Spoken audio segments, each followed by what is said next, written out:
Welcome to another episode of Hair Biz Radio with your host Zakiyrah and Mikey.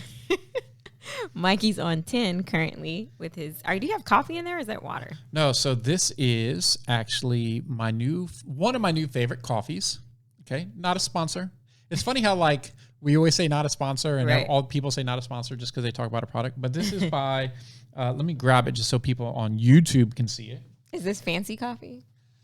Yeah, it's kind of fancy. Okay. I don't mean to block the Fearless Beauty book, but that is Copper Cow Coffee. Interesting. Okay, and it'll actually probably work out great. That's a decaf, so maybe not the decaf version, but this will actually work out for this episode because, we will be talking about productivity, and coffee helps me be more productive. And it's women owned. It's women owned. So did you go all the way to Vietnam to get this coffee? No, so look at her throwing shade over here. No, I was just wondering. It's Vietnamese coffee. Yeah, so it's Vietnamese coffee, and if you see how it's done here, it's a pour-over coffee. Oh. So you heat up the hot water, and it has the sweetened condensed milk in these packets. So you put the sweetened condensed milk in, you do a pour-over. So you have to pour the hot water into it's almost like a tea bag that opens up, and you pour the coffee in. It is so good. I saw them on Shark Tank actually. Oh wow! And I thought it was. I don't think they got an investment, and I was like, geez, I need to call them and put some money in on this because. Oh my God! There's 17 grams of sugar in here. If you use the whole bag of sugar of sweetened condensed milk, oh, which gotcha. I don't use, I only use like maybe half of it. Yeah. But Copper Cow Coffee is absolutely phenomenal. That's a decaf latte because sometimes I just want to have the taste and not all the caffeine. Mm-hmm. This is full loaded. So what kind of coffee beans are those? It's coffee from Vietnam. So if you go to Vietnamese restaurants, they have a lot of pour-over coffees. Dawi, you ever had a pour-over coffee in Vietnam? Yeah, Dawi knows. And you have like these pour-over coffees, and it's just, they're strong, so you don't make like huge ones.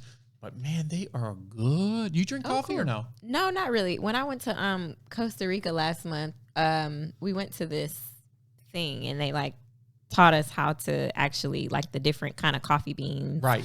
And how they make the coffee and the actual sugar cane from an actual meal or whatever they used. It was pretty cool, but the coffee was so strong for me. I tasted it, but it was very strong. I don't really like coffee. See, I'm a huge fan, and people are sometimes ask me, hey, what would you do if you sold private label or something like that? I said, and I thought about it for a while, what product? And I think, even though it's so competitive and I'm not worried about competition really, but I thought, man, having a coffee company or a coffee brand would actually be really cool. Oh, nice. Of course, Angela, our business partner, has one. Yeah, she has Cup, which is coffee uplifts people. She just opened her store in Brooklyn. Oh, if you're going to New York this weekend or tomorrow, you should try to stop by Cup if it's in the area. So it just opened. So Angela's store. So as you guys know, Angela Yee's our business partner for Detroit. Oh yeah, and she has a juice bar too. She has a juice bar in Brooklyn, and then her coffee shop just opened in Brooklyn. It's called Cup, and it's coffee uplifts people. I think I actually stopped by the juice bar. Okay. Yeah. You could always get a tea or something like that. At the Cup. Oh, yeah, you know what? One of my favorite. I love teas. That's how people wake up and drink coffee. I wake up and drink tea that doesn't have caffeine in it. But it's one of those things, and that's actually gets into productivity. Oh yeah. About your morning routine. So, so yeah, let's just jump right in and let's go over. So, what's the subject today, Zakiyrah? Today we are talking about productivity in work. So, all of these different effective habits. I was reading is it 52 habits? Atomic Habits. I'm like 52 habits. Atomic Habits. And they were talking about how there's no good and bad habits, but there are effective and non-effective habits. So we're going to talk about effective habits, what you can do to be productive and effective in your business, lifestyle, because I do believe that a lot of our lifestyle kind of correlates. Yeah, dips into our business. Oh, for sure. Yeah. That's like 100 right there. Yeah, definitely. People don't realize you personally need to be level and on par. Yeah. Otherwise, it's going to affect your business. Definitely. But I want Mikey to start off with morning routine because I love how Mikey just gets up and kills it. Look, I just hop up. I actually hop up. I make a cup of coffee because I love the smell of coffee in the morning. We use a Keurig. right? But I was thinking of going old school. So the old school is it has like the pot and it has, you put the filter in the little plastic thing. And Oh my God. I remember growing up watching my parents. Right. Like, go get me one of those filters in there and then make me some coffee. And you literally stick it in there, scoop the coffee out, put it in there. See, I was staying in Detroit earlier in the year when setting up the Detroit private label store. And the place I rented was kind of like an Airbnb. It's kind of like apartment style, not a hotel. Because I was staying there for like 2 weeks and they had the old, and I said, oh God, I don't even know if I know how to use this damn thing, right? But I was like, figured it out. And I realized the whole apartment smelled like that morning brew. Oh yeah. And I said, oh my God, I love this. That in combination with having the coffee. I don't really need the caffeine. Yeah. I just love the process of it. So generally what I'll normally do is I will wake up and I pretty much instantly start working. Like, it's just what I do. Yeah. You know, it doesn't matter what time it is. I generally don't set an alarm. So I will wake up whenever I feel like waking up. You know, I don't schedule things in the morning usually unless I really have to, because I feel like it interrupts my sleep pattern. For me, if I don't get a good night's sleep, my whole day is a struggle. Yeah. Right. So what time do you go to sleep at night? To wake up? I will go to sleep usually around, like, I'm getting in bed around 10 to 10:30. Okay. You know, weekend, obviously maybe a little bit later if we have something going on. And then I'll wake up anywhere between, like today, I think I woke up at 5, but I didn't get, and then I think I went back to sleep. I think I got up at 6. Okay. But I usually wake up and get ready between 5 to 7. Yeah. Right? 7's getting kind of late, but 5 to 7, wake up, I start working right away.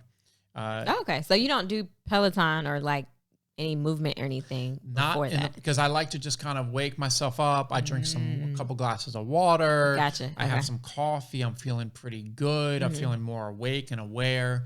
And I'm just working on the computer. Usually I start by answering emails. So my publicist, she's crazy. She's awesome. She'll send me a bunch of stuff. So I have to like reply to pitches or schedule podcast interviews, stuff like that. See what hot topics I need to talk about with management in the morning. And then generally around 8:30, maybe getting close to 9, then I'll go to the gym.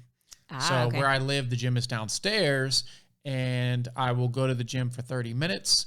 And I wait till 9 o'clock because I don't like to be at the gym with all these people. Right. So most people are at their normal job by then. So I wait till about 9 o'clock. And that's something that I've earned over the years as far as being an entrepreneur, of like being able to design my mornings. Yeah. That works best for me, because when you're at the gym and like there's all the machines are taken or the benches for weightlifting and all that, it's just not as good of experience. Yeah. I hate going to the gym when it's like super packed. Yeah. And, you know, for me, look, I'm not 20 anymore, trying to lift all this weight, trying to like meet all these, I know, right?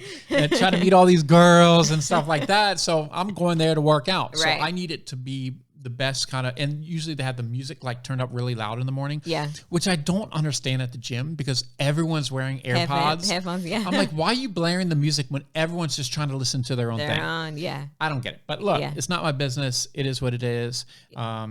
So that I work out, then I will take a shower and then head into the office. And I'm usually get here about right around 10 o'clock. Yeah. So one thing that I love that you said was being able to design your own morning. And so I don't want some people to get discouraged when you hear like, oh, I work 9 to 5, so I can't do that. But you can. It's just a matter of when you go to sleep. So if you say, okay, I'm going to get in the bed by 10 and wake up maybe, some people only need 6 hours of sleep. So if you wake up between 4 and 5 o'clock, you can still do that same thing. You can be working on your hair business, beauty business, whatever you have in the morning before work, and then you can do your morning routine. Some people like to listen to podcasts. Some people like to read. Some people like to make coffee, tea. Some people like to do some exercise. But you can still design the morning and life that you want, even if you have to leave home by 8 or 8:30 to get to work by 9. Oh, for sure. And usually when I'm working out, unless I really feel like I need a pump, I listen to music, but usually I am listening to a podcast, an educational podcast about business, about technology, about marketing, leadership. So I feel like when I'm working out, I'm getting a 2-for-1, right? But going back to that 9 to 5, you know, this took me over 40 years to get to this point. Oh, yeah. Okay. So like, I'm thankful that I finally made it here to where I can do this in the morning. But if you go back, and I talk about it in my book and, you know, on interviews, when I first started this business, the first 2.5 years, I worked 8:30 to 6 or 9 to 6. So I was working on my hair business from 5 to 8, go to work till 6:30. And then I'd probably start working again from 8 to probably 10. So it was before and after. And that's what it took to be successful. Like, it is what it is. And, I did that for 2.5 years, not even taking a dollar out of the company to grow it to the point where I could come on full time. Oh, yeah. Yeah. Another good productivity hack, I'll say, is so if you don't work a job where you have to be present throughout the whole day, one of the things that I started doing was figuring out when my highest productivity peaks were, because I realized sometimes I would get up in the morning and try to work, but I don't know if I have ADHD or what, but it's very hard for me to focus. So for a week, I sat and I tried to figure out, I worked, pretty much all day, and I tried to figure out, okay, when is my most productive time? And so I realized between the hours of like 12 and 3 is when I'm like most productive. Like smack dab in the middle of the day, I can like work straight through and get stuff done, because after like 4 o'clock, my mind just starts dying out. And early in the morning, I mean, of course, if something had to get done, I could do it, but my most productive times are like right there smack dab in the middle. So whatever things that are high on my priority list, I make those a priority for my productive hours. And that's actually interesting, because I've done a lot of research on the most successful people and trying to figure out what they do in the morning and say, hey, what would work for me, and just try things out. A lot of the most successful people out there, really definitely the top 1%, they always focus in the morning. They'll wake up super early and at like say from 6 o'clock to 8 o'clock, they're working on the hardest task first and getting that out of the way. And a lot of times I'll do that where if I have something really complicated or something like, oh my God, this new project, I need to do this, that, the other, I might even wake up really, really early. I'll wake up at 4 o'clock in the morning. Yeah. And knowing that, hey, it might really wear me out and I'll have to take a nap during the day or something like that. But I'll wake up at 4 o'clock, start working, make coffee. I have zero distractions. Oh, yeah. Zero distractions. And I will cats aren't like scratching you. Like, no, they're sleeping, give them some food. So I'm like, absolutely crush it for a couple hours. And then you get I get such a feeling of accomplishment in the morning. Mm-hmm. And then I'm coming to the office. I'm like, shoot, I got all my stuff done. And a lot of times I do that anyway, is where I try to get my main stuff that I only can do, get it done. So when I get into the office, it's more of like delegating. Hey guys, what do you think about this? Yeah. Working with the team. More free. Yeah. Right. But knocking that out early, because it's funny, because people are like, oh, 10 to 6, that's not bad. I'm like, yeah, I worked hours before I came here. Like, I worked half a day sometimes before I even come into the office. So. Yeah. I will say, when I do get up in the morning and I work, it feels good. Like, after you've gotten up, 7 o'clock, gym, 8, did everything, read a book, all of that. It feels good to be like, dang, it's only 10 o'clock. And now you have, you have stuff to get done. But yeah, I think that it just depends on what works for you. Yeah. And I think, going into, so we're getting into the afternoon now. Mm-hmm. For me, going out to lunch is really important, because I just need that break of wherever I am in the space. And that also helps break up my day. So if I'm working from home in the morning, getting some work done there. Yeah. I come to the office for a few hours, get some work done. I'm going out to eat, takes a little break from everything. Then I'm back in the office for a couple hours. Then I'm back home. So it really breaks up the day. So I can, if I know I need to work straight through on something, which is very rare at this point, I can do that.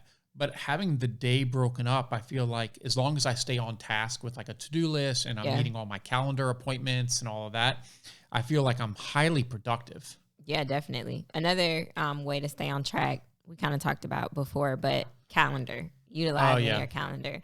I remember I was so against using my calendar. Now it's like the only thing. You live by your calendar. Yeah. It's literally like, if I don't put it in the calendar, I will not remember. There's no way. And you know what? You're going to spend so much brain power trying to think about what's in your calendar if you don't, or what should be in your calendar if you're not putting it in right away. Yeah. And the key is to do it right away. So like, I schedule a lot of podcast interviews, and as soon as I schedule it, I make sure I get, usually most people are using like Calendly, something like that. Yeah. I will go to my email. I will say, yes, confirm, make sure it's in my calendar. I say, okay, it's booked, it's there. Yeah. And then you got to figure out, For me, I like to do interviews usually at like 9 or 10 in the morning. Or 10 is the best time because I can do all the stuff to get ready instead of going to the office. I stay at home and I do the podcast interview because it's real quiet and easy to do. And then I'll go into the office. But living by your calendar and to-do list, I mean, there's no way, no way. Bill Gates actually used to break down his time blocks in 6-minute increments. I think I remember having this conversation with you before. Yeah. Yeah. So like in every hour, he had 10 time blocks in that hour. And that's like, I'm definitely not down to that point. Yeah. I mean, that's extreme, but this is probably one of the most successful people in history. He does it for a reason and that works out well for him. I wonder how particular he is. Like if he's like a super detailed oriented, he's got to be like a 99 turtle. If he's not super detailed, I guarantee his assistant is. Yeah. Right. Definitely. So if you guys are looking for an assistant, make sure it's someone that is always detailed. Definitely. Detailed and great with people. Right. Yeah. Because like Kendall, so Kendall's assistant we were talking about called me. She was great. Yeah. She's like, let's get this book, blah, blah, blah. Let me know if you need it. I was like, wow, she is really good. Oh, yeah. I might need somebody like her too. Because people was like, who books Mikey, you definitely need an assistant. I know, but an assistant is just, it's tough for me to have an assistant. Why? You know what? My marketing team, because I have to like the person so much. And trust them. Right. Because, the trust, the stuff they're going to see for like the business and this, that, the other. Like, it's important that I really like the people too. Like when I first met Dawi over there, when I was like, okay, we're going to have to travel together and film. Yeah. If I didn't like, Dawi could be the greatest videographer in the world, which I think he's up there. Yeah. Definitely top tier, audio, everything, right? If I didn't really personally like Dawi, there's no way I could have this guy around flying places, driving to Charlotte or wherever. Yeah. There's no way. Dawi, you're likable. Dawi's like, but so it's like finding someone like that is so tough. It is very tough, but you got to go through people to get the right one. And sometimes the first person is the right person, but other times it takes a few to get to that one. Well, the marketing team has taken a lot off my plate with like the emails, all the marketing stuff that I was doing. That's kind of like weekly. I'm like, okay, I really don't need to be doing all this at this point. Let me teach someone else. So having both of them, and actually I was only going to hire one person. I like both of them so much. And I said, I think I can work with both of these guys so well. I was like, Marianne, we got to hire both. She's like, well, you only wanted to hire one. I was like, I know, Marianne, but I would like to hire two if that's okay with you. Yeah, and they're killing it right now, right? Yeah, they're doing great, and they're open to learning. So like there was a problem with some of our open rates of emails, and I was like, team, okay guys, we're gonna have to like meet and go over this, and then I'm gonna have training with them. With like we have an email company that's working on some more complicated stuff with us, so they're gonna do a training with him. Oh, good. So like it's one thing to say, hey, make sure that we got to fix this, but then also if you can provide extra training or something else, like do so as a leader. Definitely. Yeah, definitely. That's really good. Let's talk about some apps. Like what are some apps that people can use to kind of stay on track? Productivity, momentum. Yeah, so Momentum's one that I've talked about before. Actually, it's because when you go on the computer here and if I open a new tab, Momentum is like, it's generally like a really cool picture. Yeah. And I like that because for a while they kept showing me pictures of Italy. And I was like, Mary Margaret, this is a sign. You guys went to Italy, right? Yeah, we went to Rome. And I was just like, it's a sign that we should be going to Italy, like all this stuff. And it's just one of those things. Like if you drive a white Jeep, all you're going to see is a white Jeep. Yeah. It's just one of those things. But what I like about it is it has my to-do list pops up on the right side. So I'm like, okay, am I going to this browser to like dilly-dally on Facebook? Right. Or am I going to watch YouTube videos? Yeah. Or am I going to go over here and look at, my to-do list? Yeah. It kind of keeps you on track. It keeps you on track. Yeah, and definitely. You can put links and stuff in your to-do notes. And Momentum integrates with Todoist, the app that I talk about all the time. Todoist actually should be... They need to sponsor us. They need to sponsor us. If you know anybody at Todoist, just let them know that Mike and Zakiyrah talk about them all the time. Right. They should be sponsoring us. But it just kind of helps keep you on task. Because for me, I don't want to go down the rabbit hole of social media and all this other stuff. I try to stay off all of those apps unless it's for work. during the day. There's no way I'm getting on it. Yeah. And Todoist is good too. I know you were using that for the employees and everything. Yeah. So that's really good to be able to keep up with those mixed lists. We just hired a VA for the music business, and everything is on Todoist. I'm like, really? Yes, use this Todoist. And it helps her. She needed something like that to be, a little more organized. So, yeah. Yeah, having those kind of tools, I think it's so important to keep you on track. Yeah, definitely. One that I will say is it's called Insight Timer. So it's really good for, it's in line with productivity, but it's really good for meditation. For those moments when throughout the day, if you're working and you really just need to take a break and stop and meditate or breathe, is really good for that. I do use Insight Timer for bedtime stories. They're adult bedtime stories, but sometimes when I can't go to sleep, I use a bedtime story. You have trouble going to sleep? Yeah. Oh, really? I really do. Yeah. Okay. Definitely. Yeah, I think I sometimes have trouble going to sleep. Usually sometimes by the end of the night, I'm so tired. Here's a trick that is the number one way for me to fall asleep. Okay, it's so simple. And I think because it's so simple is why it works.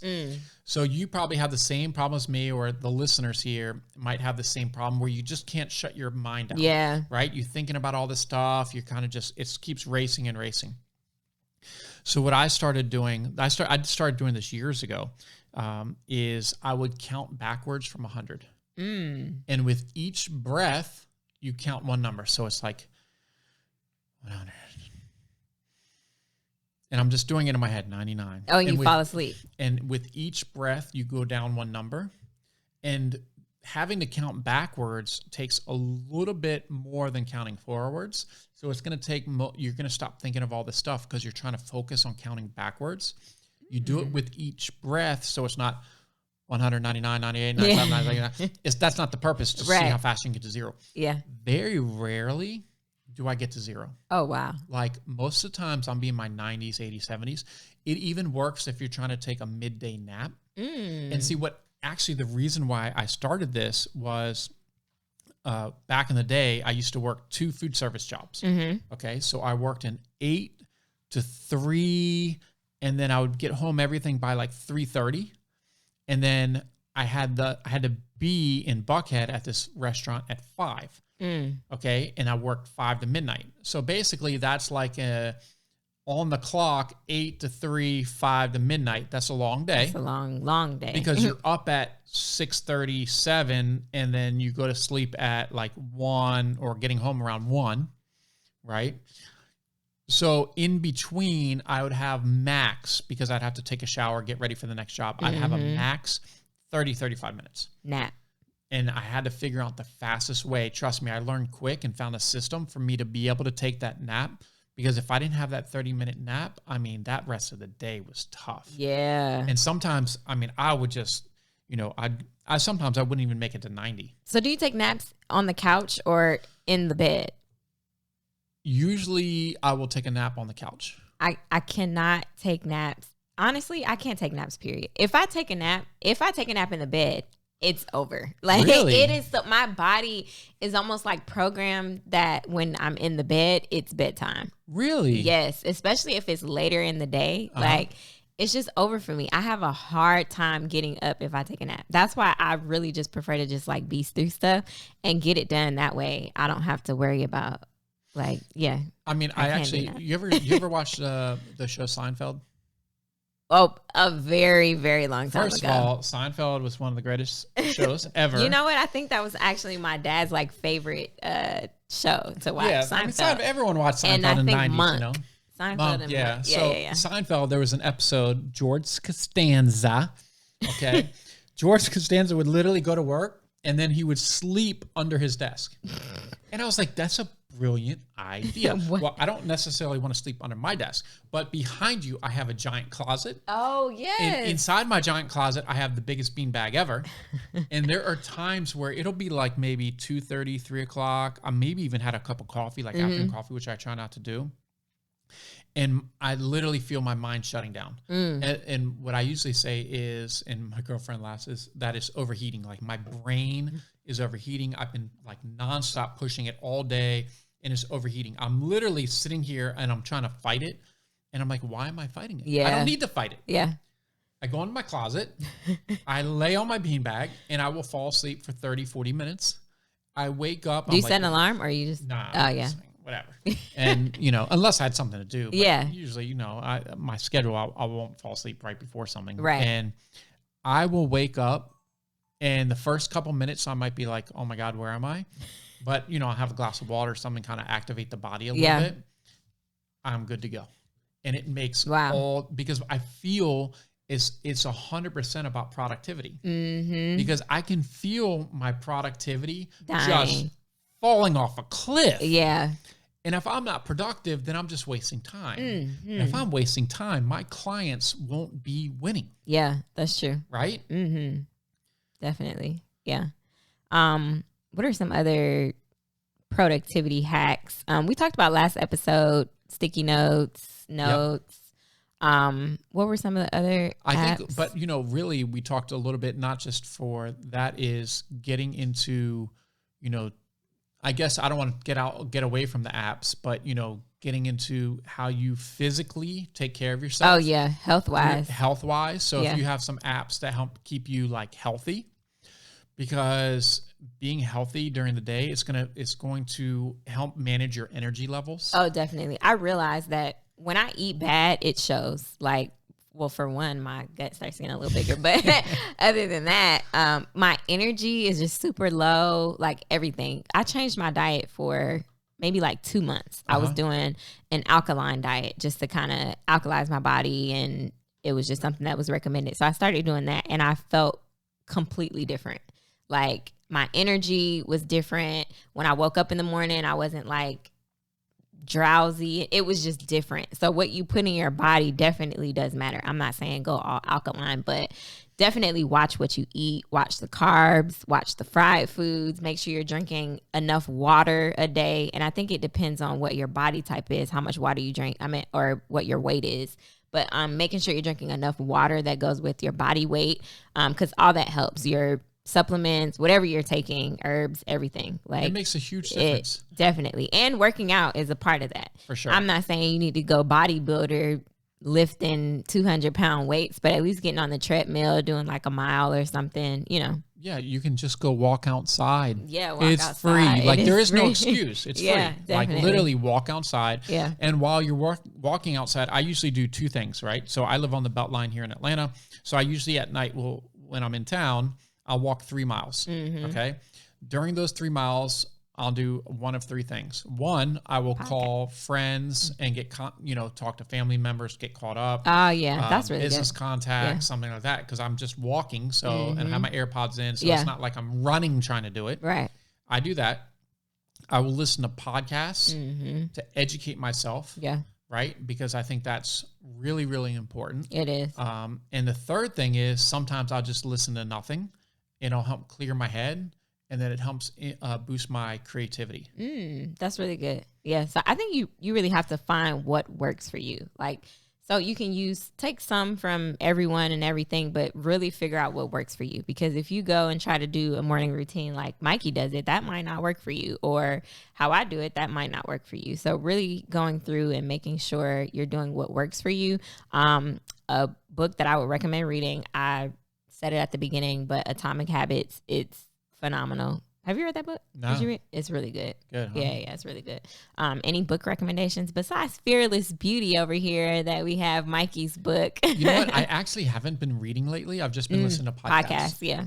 I'm just addicted to podcasts. It just works better with my lifestyle. If I'm driving, it's not that many times where I'm just sitting at home able to open a book. Yeah. So what about any productivity podcasts or podcasts that kind of help with the mind? Or you know what? Actually, I listen to a lot of interviews of successful entrepreneurs. That's really good. And generally what they will do is they will tell you a lot of this kind of stuff of what they do in a day and find out.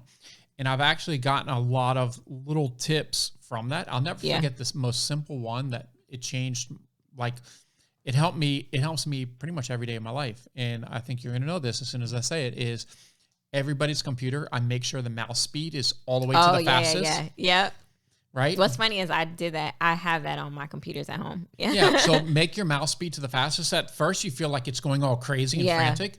Within 10 minutes, you're going to get used to it. Yeah. And if you ever use somebody's computer that has the slower mouse setting, you will literally freak out about why is this so slow? Yeah. But those mouse movements take time, right? And I start thinking about like my whole life, how much time is this saving?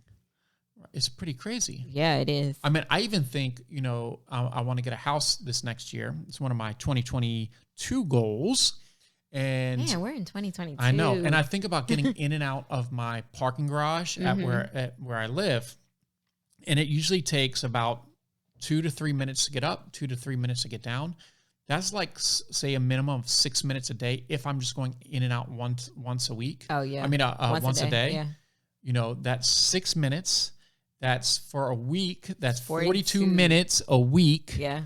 In a year, it's almost like, that's almost 42 minutes is almost an hour. In a year, you're probably at like 40 hours a year. Like one work week, I spend going in and out of my That's so interesting. Yeah. Right? That's crazy. Yeah. You have to start looking at these kind of things. I'll give you an example of another one that I made a change in my life was wiring money.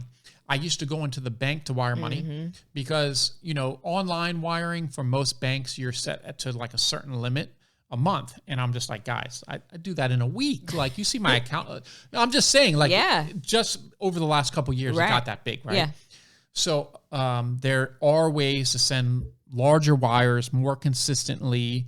I'm not trying to give out necessarily my wire system so people can try to hack me or find it, but there are other ways. Find a wiring system. Yeah. This wiring system, instead of going into the bank, which would cost me, I think, $45 a wire, this system only costs $25. Okay. Yeah. Saves me $20 a wire to drive to the bank, send the wire manually with the banker, come back and all of that. It would take about 40 minutes. I used to do it at least 3 times a week. So that's, 100, it's like 2 hours a week I was spending just sending money. Oh, yeah. It saves me 100 hours a year. Woo! That's crazy. Like when you break it down and think about that, like it's so crazy. And Mikey has always been like that. And I think that's something that I've always admired. Like, dang, that when you break it down, it makes sense. If you start like doing crazy, you have to multiply it for the year. Yeah. Because I'm like, Zakiyrah, would you rather spend 100 hours doing whatever you love, whatever that might be, or sending a wire that you can do literally in seconds from your phone? Now I can do from my phone or from the computer. Yeah. Right? Mm-hmm. So start thinking about these redundant tasks and seeing if there's a better way. You have to keep asking yourself, is there a better way? Yeah. And you will be more productive. I love that. So listen to this podcast if you need some productivity hacks, tips, whatever it is. But that was really good info. Yeah, and if you have any, if any of this helps you, or you find some app or other things that we can mention on the next podcast, make sure you reach out to myself. You can send or Zakiyrah. Yep. It's at Zakiyrah on Instagram or at Moran Mikey on Instagram. By the way, Z, let me just, because we're at the end of the podcast, let me just bring something up. I usually joke about my Instagram following. For some reason, people are absolutely crazy and been following me on Instagram lately. Really? I was at like 2,000 last year for like the whole year. Yeah, where are you at now? 3,180. Okay, you're getting up there. That's pretty good. Definitely. And now you don't even need the little swipe up. You don't even need 10K anymore to get the swipe up. Oh, yeah. That's another good one we should talk about in maybe the next one. Oh, yeah. Instagram hacks. Yeah. But so, I mean, I don't even need, it's going up. So, all this metaverse stuff, maybe we'll talk about that too. Oh, boy. Yeah. NFTs. Or not. Yeah, no, it'd be a good topic. Yeah, see what we know about it. Okay. All right. Well, make sure you guys like, comment, subscribe. If you are listening to us and you would like to see our lovely faces, go over to YouTube. Make sure you subscribe on there, like, comment, tell us what you want to hear about next so we can get some of you guys requested topics on here, and we will holla at y'all. Holla.